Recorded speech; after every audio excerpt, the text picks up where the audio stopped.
कोई भी पार्टी का नेता जिसको मन में आता है वो बोल के चला जाता है। एक तरह से देखिए, धर्म क्या है? एक भावना है, और धर्म की भावना को आप चोट पहुंचा नहीं सकते। मेरा मानना यह है कि धर्म को राजनीति से दूर रखना चाहिए। और जहां तक स्टालिन की बात है, ये मतलब ऐसे ही दिया हुआ बयान नहीं है, बहुत सोचा समझा भी ये बयान है। कांग्रेस और उस समय 47 से अब तक राजनीति कर रही थी हिंदू विरोधी। सनातन धर्म को लेकर एक नई बहस छिड़ गई है और इस बार बहस जो शुरू हुई है वो हुई है भारत के दक्षिणी हिस्से से, जहां पर इंडिया गठबंधन के एक घटक दल डीएमके के जो नेता है उन्होंने बयान दिया है सनातन धर्म को लेकर और ये कहा है कि इसका खात्मा हो जाना चाहिए।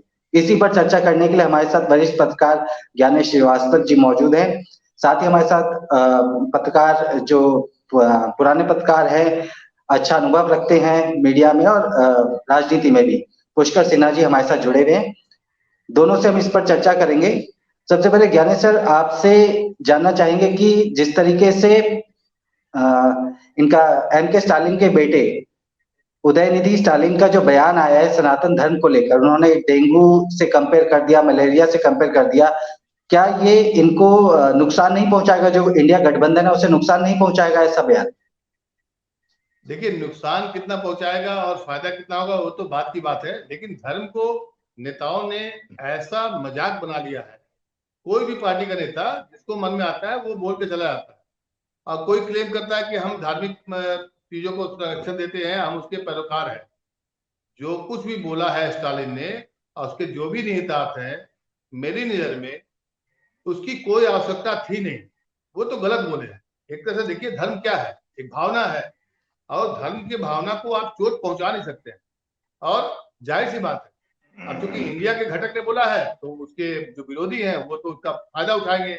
अब बोलेंगे कि इन्होंने बहुत गलत किया है, सनातन धर्म को इनसे खतरा है, इंडिया से खतरा है। सवाल खतरा किससे है ये तो नहीं पता, लेकिन ऐसे नेताओं से हमारे धर्म को जरूर खतरा है, और इसको खत्म होना चाहिए।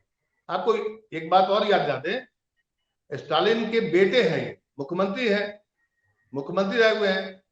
वहां एक और पहले विवाद रहा है, जो बिहार के यूट्यूबर है मनीष कश्यप, वो भी जेल में बंद है। तो अब मौका मिला है, जाहिर सी बात है राजनीति होगी। मेरा मानना यह है कि धर्म को राजनीति से दूर रखना चाहिए। पहले के जमाने में हम लोग चर्चा करते थे कि अपराध को राजनीति से दूर रखना चाहिए, अपराध का राजनीति का नहीं होना चाहिए। अब अपराध की बात तो कोई करता नहीं है, क्योंकि अपराध तो कॉमन चीज हो गया है अपराध। अब धर्म जो है, धर्म का राजनीतिकरण ऐसा हो गया है कि हर बात पर, हर नेता के बोल पर धर्म ही रहता है, चाहे कोई पक्ष में बोलता है कोई विपक्ष में बोलता है। ये बहुत ही गलत बात है, और मैं इसको मानता हूं कि आने वाले समय में देखिए, भारत धार्मिक देश है, यहाँ विभिन्न धर्मों के लोग रहते हैं, लेकिन बहुत संख्या में हिंदू वोटर भी रहते हैं। तो इसका कितना प्रभाव पड़ेगा, क्योंकि साउथ वैसे धार्मिक मान्यताओं में नॉर्थ से बहुत आगे है, वहां धार्मिक कट्टरता बहुत ज्यादा हावी है। और स्टालिन का जो बैकग्राउंड रहा है, ये लोग भी धार्मिक आदमी है, ऐसा नहीं है कि कोई गैर धार्मिक आदमी, लेकिन जुबान से अगर कुछ बोल रहे हैं और आप उसका कंपेयर कर रहे हैं कि डेंगू से और मलेरिया से, बहुत ही गंदी बात है। और इसके लिए कायदे से उनको माफी मांगनी चाहिए। जी सर। माफी मांगने जैसी बात तो भी फिलहाल कोई सामने नहीं आई है। हालांकि जो बागी घटक दल है जिसमें कांग्रेस भी सबसे बड़ा दल है, उसकी तरफ से एक असमंजस की स्थिति देखने को मिल रही है। ना वो घूट पा रही है और ना वो थूक पा रही है, इस तरीके का हो गया। वो इस मुद्दे पर बच रही है बोलने से। पुष्कर जी, आपसे जानना चाहेंगे, बीजेपी ने तो ये मुद्दा लपक लिया है, अब क्या इस मुद्दे को बीजेपी वाकई भुना पाएगी या नहीं भुना पाएगी, या फिर ये हवा हो जाएगा? देखिए, ये मुद्दा हवा नहीं होगा। बीजेपी का अपना जो वोट बैंक है, इस मुद्दे से उसको हवा मिलती है और वो और मतलब लहरता है। हाँ, और जहां तक स्टालिन की बात है, ये मतलब ऐसे ही दिया हुआ बयान नहीं है, बहुत सोचा समझा भी ये बयान है। क्योंकि अगर आप देखेंगे इसके पीछे भी अखिलेश यादव जी जो हैं, वो स्वामी प्रसाद मौर्य से हिंदू विरोधी बात कहलवा रहे हैं। अभी हाल ही में इंडिया की मीटिंग हुई, सबको तिलक लगाया जा रहा था। ममता बनर्जी का जब टाइम आया तो उन्होंने तिलक लगवाने से मना कर दिया। ममता बनर्जी नमाज पढ़ती हैं कि पता नहीं, हाथ तो ऐसे करके बैठती हैं, अब वो पढ़ती हैं क्या करती हैं पता नहीं, मगर उनके बीच बैठती हैं, हिजाब भी पहनती हैं। तो इन सब में नहीं है उनको परेशानी, और उनको इसमें परेशानी है सनातन धर्म में। ये सब जितने भी हैं सनातन धर्म के विरोधी, दरअसल ये सब या तो क्रिश्चियन जो मिशनरी हैं उनके, या ये इस्लामिक, इन सब के पीछे वो हैं। ये सिर्फ उनके हाथों की कठपुतली हैं। जो बाहर से विदेश से पैसा आता है, इनको विदेश को दिखाना है कि हम हिंदू धर्म, बीजेपी को गाली दे रहे हैं, और मतलब ऐसी गाली दे रहे हैं कि जिससे कि अगर वही मतलब अमेरिका में भी कोई क्रिश्चियन धर्म पे ऐसा बोल दिया है लंदन में, तो वहां दंगा हो जाए, जो अभी स्थिति उन सब जगहों की भी है। तो उनको खुश कर रहे हैं ये लोग। तो एकदम ये सुनियोजित राजनीति है, और ये सब जो है उनके हाथ में नाचने वाली कठपुतलियां हैं। और अभी ज्ञानेश जी ने कहा कि ये स्टालिन स्क्वायर जो हैं, दोनों बाप बेटे, इन लोगों का, ये लोग बहुत धार्मिक लोग हैं, सचमुच ये लोग धार्मिक लोग हैं। दोनों कोई क्रिश्चियन हैं और अपने आप को बताते हैं कि हम मतलब किसी धर्म को नहीं मानते, मगर ये भी जो ये स्टालिन के बेटे जो हैं, स्टालिन, दूसरे वाले स्टालिन जूनियर, वो भी एक क्रिश्चियन का ही कोई प्रोग्राम था, उसमें वे बोल रहे थे, और इसमें उन्होंने हिंदू लोगों का विरोध किया कि बात जो है सीधे इनके आकाओं के पास पहुंचे, और इनको अगले अभी जो 7-8 महीने में लोकसभा चुनाव होने हैं, इनको और ज्यादा फंड मिले, दूसरे जो हिंदू धर्म को गलिया रहे हैं उससे ज्यादा फंड इनको मिले। तो ये बहुत सिंपल चीज नहीं है, बहुत आगे की ये चीज है। मगर इन लोगों ने ऐसा बोल के I.N.D.I.A जो गठबंधन है, या गठबंधन, उसकी ये लोग कब्र खोद रहे हैं, ये समझ नहीं रहे हैं। क्योंकि आपको अगर याद होगा, कुछ साल पहले मायावती का नारा था, और उनके जो बीएसपी के मेन जो थे, दोनों का नारा था तिलक तराजू और तलवार, इनको मारो जूते चार। 2007 का चुनाव आया, तब तक इनका जो है वो खुल गया, क्या एक कुंडली खुलना जो कहा जाता है, खुल गया। और 2007 का जब चुनाव आया तो इनका नारा हो गया, हाथी नहीं गणेश है, ब्रह्मा विष्णु महेश है। याद है ना कैसे मायावती ने पलटा खाया? क्योंकि खुद तमिलनाडु में 33,000 मंदिर हैं, तमिलनाडु में 33,000 मंदिर हैं, और एक से एक मंदिर है। जी पुष्कर जी याद करिए, हाँ, नरेश अग्रवाल एक बीजेपी के सांसद हैं, संसद में उन्होंने क्या कहा था? रम में बसा है राम, जिन में माता जानकी। याद है आपको वो वाकया? और सामने बैठे हुए थे अरुण जेटली, तमाम बीजेपी की सत्ता थी। वो नरेश अग्रवाल आज की तारीख में बीजेपी में है। ऐसा नहीं है कि देखिए, धर्म तो एक ऐसा विषय है ना जो कि किसी को भी चोट पहुंचाता है, उसका कोई इस्तेमाल कर लेता है। दिक्कत ये आ रही है, वैसा सांसद आज बीजेपी में है, नरेश अग्रवाल बीजेपी में है। अब उनके बारे में क्या कहेंगे? ऐसा नहीं है कि देखिए इंडिया और घमंडिया और एनडीए में इससे अछूता है, बिल्कुल ऐसी बात नहीं है। आप ये बताइए, हिंदू धर्म को लेकर के ढेर सारी बातें होती है। रक्षाबंधन के अवसर पर राहुल गांधी और प्रियंका गांधी जो है, उनके बारे में जो बीजेपी जो ट्वीट किया, क्या वो किसी धार्मिक रीति रिवाज मानने वाला कोई व्यक्ति कर सकता है क्या? किसी भी संबंध को लेकर के कुछ कर सकता है क्या? यहां पर मैं एक दो बात बोलूं, यहां पर भारतीय राजनीति में धर्म का इतना ज्यादा जुड़ाव कर दिया गया है, इतना घुसा दिया गया है कि कोई भी पॉलिटिकल पार्टी, मैं ये नहीं बोल रहा हूं कि सिर्फ बीजेपी तो इसका लगता है कि कॉपीराइट लेकर बैठा हुआ है। इतना ज्यादा इसको घुसा दिया है कि आज हर बात पर धार्मिक भावनाओं को ठेस पहुंचाया जाता है, और किसी को कहीं से उठा करके अपनी भावनाओं को ठेस पहुंचा देता है। दिक्कत क्या है? हमें विरोध करना चाहिए कि उनके इस बात पर, उनके निहितार्थ क्या थे, उस पर चर्चा होनी चाहिए कि आप ऐसा नहीं कर सकते। लेकिन दिक्कत क्या है, उसको एक चुनावी पिटारा में डाल दिया गया है। प्रॉब्लम यहीं पर है। इसीलिए हिंदू धर्म को लेकर के 80% आदमी जिसकी आबादी हो, और फिर भी उसको खतरा लगे, और आप बोल रहे हैं कि ममता बनर्जी ने तिलक लगाने से इनकार कर दिया, स्टालिन ये है। तो तमिलनाडु में इतने मंदिर होने के बाद वो सरकार में कैसे आया? जनता चुनती कैसे? आपसे सवाल है। देखिए, जैसे एक एक एक तरफ है ओवैसी, जमकर सब गाली देते हैं हिंदू धर्म को, जहां मौका मिलता है बोलते हैं। उनकी कंस्टिट्यूएंसी जो है वहां मुस्लिम ज्यादा है, वो जानते हैं जितना मैं बोलूंगा हिंदुइज्म के खिलाफ उतना मेरा वोट रहेगा।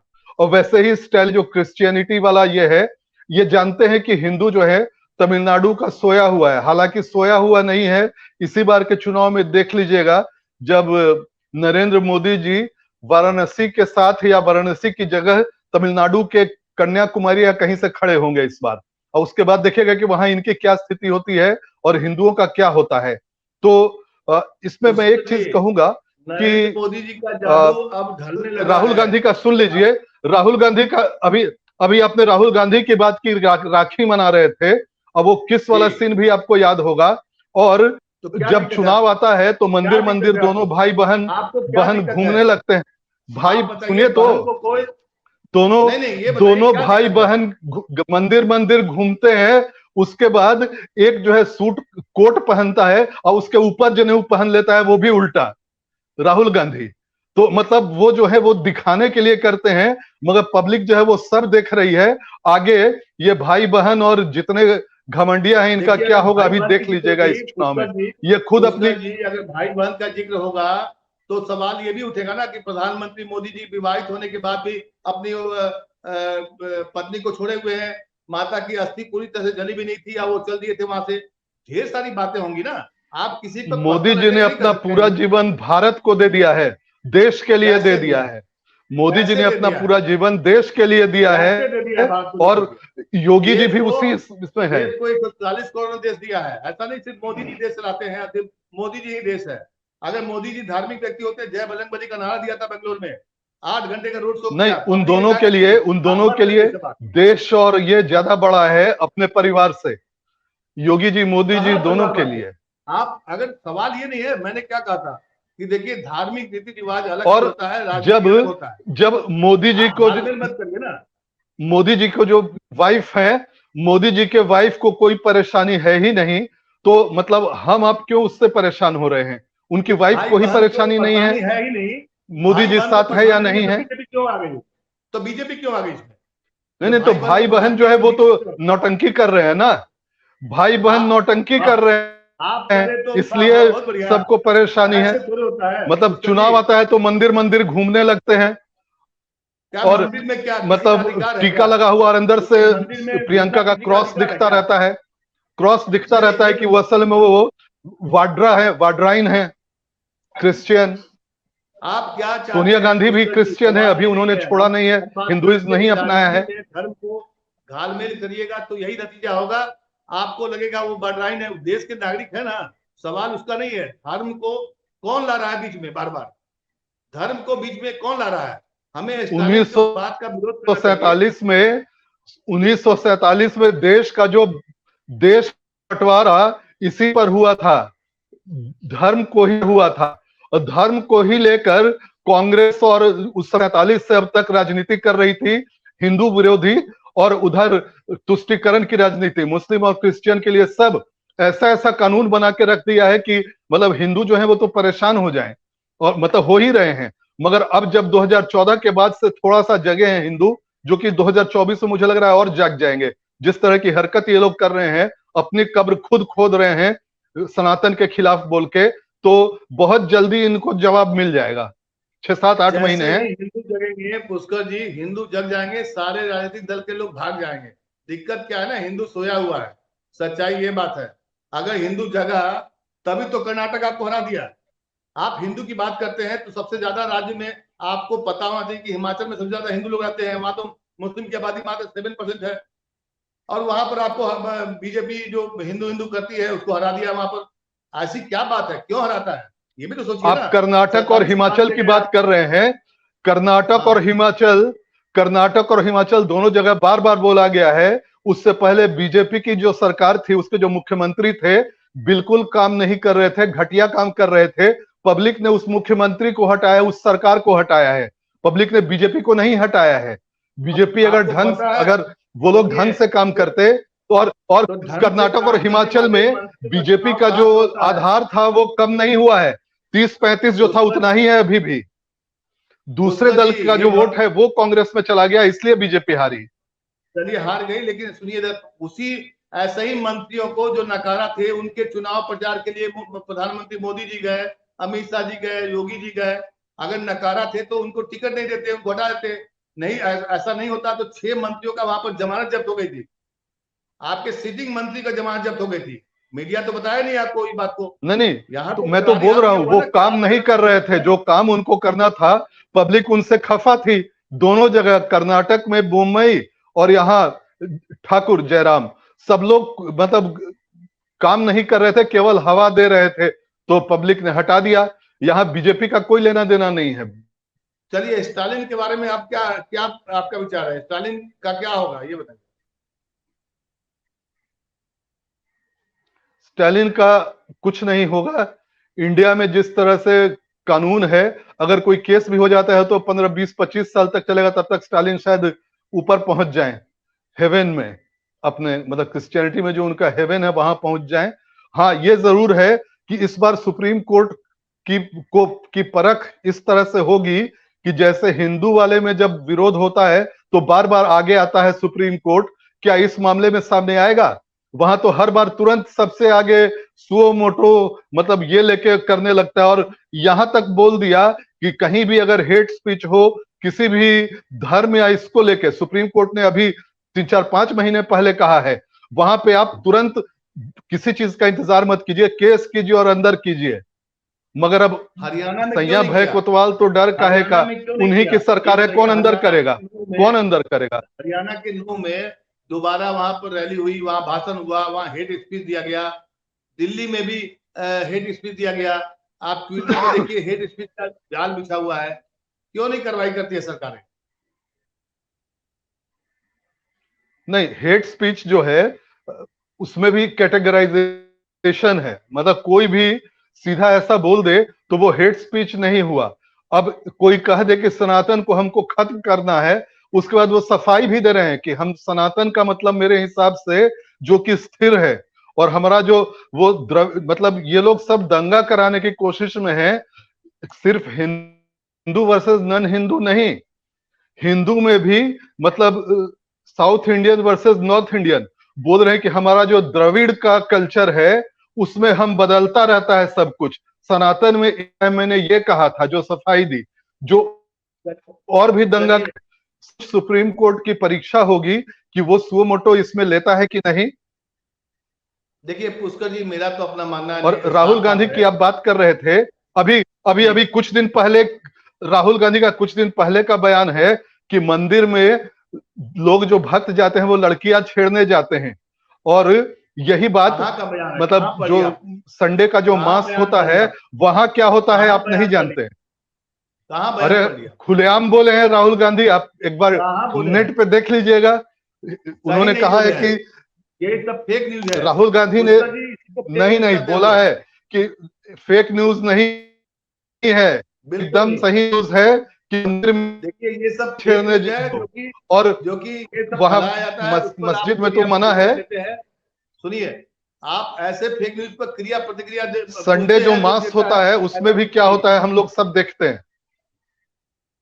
नहीं, मेरा अपना मानना यह है पुष्कर जी, देखिए क्या है, इस देश में धर्म को जो भी लोग इस्तेमाल करेगा, जो भी पॉलिटिकल पार्टी इस्तेमाल करेगा, तो उस पर उसमें भावनाएं तो ठेस पहुंचेंगी।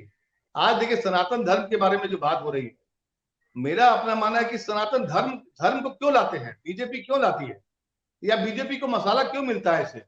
आप वहां बात हुई थी कि भाई हम बजरंग दल को बैन करेंगे, और प्रधानमंत्री जी चिल्लाने लगे कि जय बजरंग बली, जय बजरंग बली। इसी वजह से ना पब्लिक आपको हटा देती है, वोट नहीं देती है, और आपके नकारे मंत्रियों को हटा दिया जाता है। लोकतंत्र है, पब्लिक तो सब कुछ देखती है, बर्दाश्त करती है 5 साल के बाद सब। मैं फिर बता रहा हूं, कर्नाटक में बीजेपी पिछले बार 35% के करीब वोट लाई थी, इस बार भी उतना ही आया था। मगर वो जो देवेगौड़ा के बेटे हैं उनको इस बार उनका 5-7% फीसदी वोट कांग्रेस में चला गया, इसलिए कांग्रेस जीत गई। कोई और ये नहीं होता। हिमाचल में भी बीजेपी का वोट परसेंटेज पुराने जैसा ही था, बहुत मतलब आधे 1% के ही अंतर पे हुआ है सब कुछ। तो ऐसा कुछ सवाल नहीं वो कि नहीं हटा है दिया गया। पुष्कर जी, जहां जहां प्रधानमंत्री चुनाव प्रचार करते हैं वहां उस राज्य में भी 36 बार रैली किए थे, वहां पर योगी जी गए थे, वहां पर अमित शाह गए थे, पूरा पार्टी जाता है, स्टार प्रचारकों की एक फौज खड़ी हो जाती है जहां चुनाव होता है। ऐसा नहीं कर रहा हूं, लेकिन ऐसे जगह पर प्रधानमंत्री मोदी पहले लोकप्रिय थे, हर हर मोदी घर घर मोदी था। जादू अब थोड़ा सा घटने लगा है, महंगाई बढ़ गई है, बेरोजगारी चरम पर है, इन सब मुद्दों पर ही वोट दिया जाता है। बार बार धर्म आपका कार्ड नहीं चलेगा, क्योंकि राम मंदिर का शिलान्यास करने के बाद उसके बाद कई राज्यों में चुनाव हुए, आपका परफॉर्मेंस बढ़िया नहीं हो रहा है। अब सनातन वाला मुद्दा जो है, स्टालिन ने जो बोला है, आपके लिए तत्काल भले ही आपके लिए ऊर्जा का काम करेगा, लेकिन ये मुद्दा ठहरेगा नहीं। दुख इस बात का है पुष्कर जी कि हम आपको एक सबको बार मैं इसका जवाब दे देता हूं, इसका जवाब दे देता हूं। वो ये व्हाट्सएप यूनिवर्सिटी में आप पढ़ते होंगे कि 2014 से पहले गरीब से गरीब भी हवाई जहाज पर चढ़ता था, सुने हैं? हाँ, ये गरीबी क्या मतलब अभी की पैदा की हुई है कि कांग्रेस ने तब से पैदा किया? आपके पास अभी 7-8 साल हुए हैं और आप कंपेयर किससे करेंगे? आप आसपास देखिए, पाकिस्तान हालत खराब है, श्रीलंका हालत खराब है, लंदन में पता है क्या है? आपको अगर टमाटर खरीदने जाना है तो 1 किलो 2 किलो से ज्यादा नहीं मिलेगा, और नीचे के जो जैसे छोटे दुकानदार हैं वो लोग तो टमाटर वमाटर रख ही नहीं रहे हैं, आपको टमाटर इस सब बड़े मॉल में मिलेगा। तो ये स्थिति उन जगहों की है, उसके हिसाब से अगर इंडिया को कंपेयर करें तो यहाँ बहुत अच्छी स्थिति है। और नहीं, अगर लग रहा है कि अच्छी स्थिति है, मोदी जी ने नहीं किया है, तो एक बार पाकिस्तान या श्रीलंका या लंदन चले जाएं। अमेरिका की भी हालत बुरी है, अभी दिख नहीं रहा है वहां। इस आपकी बातों से यही लग रहा है कि देश में सब कुछ बहुत बढ़िया है। हालांकि जैसा पुष्कर जी बोल रहे हैं, ऐसा अगर लग रहा है कि आसपास के 2014 दूसरे के बाद ही तो हुआ है। पुष्कर जी, मेरी एक छोटी सी आपत्ति है इस बात पर कि अगर इंडिया कंपैरिजन करेगा तो श्रीलंका और पाकिस्तान और बांग्लादेश के साथ क्यों करेगा? उनके साथ वो तो हमारे सानी है ही नहीं ना। हम तो मतलब क्रिकेट में भी उनको अपने अपने बराबर नहीं मानते। आप तो अर्थव्यवस्था की बात कर रहे हैं, हमारी मुश्किल घर की है तो हमें घर में समेटनी चाहिए, बजाय ये थोड़ी कि पड़ोसी ज्यादा भूखा मर रहा है तो इसलिए मेरा पेट भर जाएगा। ऐसा नहीं हो पाएगा। गरीबी है, महंगाई है, बेरोजगारी है तो है, ये हमें मानना होगा। और पिछले 9 साल में बढ़ी है, और ये आंकड़े मोदी सरकार में जारी किए गए जब 9 साल हुए थे। तो ये मानना पड़ेगा, इसको एक्सेप्ट करना पड़ेगा। और यही सनातन धर्म बेशक कुछ कर ना पाए, मतलब वोट्स को ना मॉडिफाई कर पाए, लेकिन जो ये मेन मुद्दे हैं ये 2024 में देखिएगा ये खेल कर जाएंगे। ग्लोबलाइजेशन जो है, ग्लोबलाइजेशन प्राइवेटाइजेशन के दौर में आप पूरे वर्ल्ड से ही कंपेयर कर सकते हैं, इंडिया के अंदर का कंपैरिजन नहीं हो सकता है। आजकल ओपन इकोनॉमी है और पूरे वर्ल्ड में वो चलता है। अमेरिका की भी हालत बुरी है, मेरे कई पहचान वाले हैं नौकरी के लिए घूम रहे हैं, डिग्री लेके नहीं मिल रही है नौकरी अमेरिका में भी। अब वो हाथी इकोनॉमी पहले से रहा है, इंडिया का 3 है, उनका 26। कई पहचानने वाले लोग यहाँ पर भारत में बहुत परेशान है लोग, हम अमेरिका क्यों जाएं? हमारे जानने वाले, अभी हम कल ही आए हैं, आपको कलकत्ता ये जो है, और ट्रेन का किराया बढ़ गया है, फ्लाइट में इसलिए अफोर्ड नहीं कर पाए, पहले फ्लाइट से चलते थे, अब तो 11,000 8,000 7,000 9,000 इस तरह का फ्लाइट का किराया हो गया 10,000। आप अगर आने चाहेंगे तो पहले हम पटना जा रहे थे 3,000 4,000 में चले आए थे, अब हमारे अपने शहर में फ्लाइट हो गया है देवघर में, लेकिन क्या है जब भी ढूंढेंगे आप 8,000 9,000 10,000, चप्पल वाला कैसे चलेगा? चलेगा कैसे पुष्कर जी? फ्लाइट जो होता है, फ्लाइट जो है उसका कितने लोग आ रहे हैं आपके पास उस पर डिपेंड करता है। अभी राखी का टाइम है, कोई भी फेस्टिवल का टाइम होता है, ईद, उस समय बढ़ जाता है। या आप एकदम तुरंत चाहे कि आज का मुझे कल का मिल जाए या अभी आज शाम का मिल जाए तो आपको ज्यादा देना पड़ेगा। अगर आप अभी से 5 महीने बाद का लीजिए, 1 महीने बाद का लीजिए, आपको 4,000 के रेंज में पटना मिल जाएगा टिकट, जो आप 8,000 11,000 कर रहे हैं। आप सुनिए, ट्रेन का किराया बढ़ गया है, बात समझिए इस बात को। हम 25-30 साल से जा रहे हैं, अपने शहर जाते हैं, हर साल जाते हैं, 2 बार 4 बार जाते हैं। ट्रेन का किराया नहीं बढ़ा है, ट्रेन का किराया आपको बता दूं कि अभी भी अगर हम 100 रुपए का टिकट खरीदते हैं तो 100 रुपए में 57 रुपया सरकार देती है सब्सिडी। कायदे से जितना खर्च होता है सरकार का आपके टिकट पर यात्री, इसमें वो 157 अगर होता है तो आपसे 100 रुपया लिया जाता है, 57 रुपया सरकार अभी भी देती है। अच्छा, पता है ना ये कि नहीं? दर था ना बुजुर्गों का, जो ओल्ड, जो पेंशन भोगी लोग थे, उम्र दराज, उनका कंसेशन खत्म कर दिया सरकार ने, छात्रों का कंसेशन खत्म कर दिया। अब सवाल ये कि सब सरकार तो छीन ली, बोला गया है कि आगे वो फिर आएगा। शांति है, धर्म की जय हो। संजय जी, अरे इंडिया में मिडिल क्लास जो है उसका नंबर बहुत बढ़ रहा है और वैसे में अब लोग अफोर्ड कर पा रहे हैं। आज से 20 साल पहले, मतलब या आज से हम लोग के फादर, जो मेरे फादर प्रोफेसर थे, और हम लोग बड़ी मुश्किल से रेडियो और मतलब फ्रिज तो नहीं खरीद पाए पापा, हाँ प्रोफेसर होके रेडियो और ये सब खरीदने में हालत खराब हो जाती थी। आज कैसे हर घर में फ्रिज, टीवी, फोन सब कुछ है। मोबाइल फोन तो लगता है कि मतलब कोई ये रह ही नहीं गया है। उस जमाने में फोन के लिए आपको 3-3, 4-4 साल इंतजार करना पड़ता था। तो ऐसा मत बोल दीजिएगा कि ये सब 2014 के बाद हुआ है। आर्थिक उदारीकरण जब 1991 में आया था, नरसिंह राव की सरकार थी, मनमोहन सिंह वित्त मंत्री थे, वो भी याद कर लीजिएगा दौर को। आर्थिक उदारीकरण के बाद बाजार खुला और चीजें जो है हम लोग के सामने में है, उसका भी क्रेडिट दे दीजिए। सरकारों को भी क्रेडिट देना चाहिए। मोदी सरकार भी अच्छा काम कर रही है और पुरानी सरकारें भी अच्छा काम की है, ऐसा नहीं है। धर्म तब भी मैंने बचा हुआ था, तब भी हम लोग हिंदू ही थे और डरते नहीं थे पहले की। अब तो इतना डरा दिया गया है कि 80% होने के बाद भी डर रहे हैं हम लोग। क्या बात कर रहे हैं पुष्कर? चलिए, सनातन धर्म से चर्चा शुरू हुई थी लेकिन असल मुद्दों तक पहुंच गई, और वही मुद्दे जो जनता से जुड़े हुए हैं, असल में उन्हीं पर चुनाव होना चाहिए और उन्हीं पर होगा भी। देखेंगे आगे क्या होता है। फिलहाल के लिए आप दोनों का बहुत बहुत शुक्रिया।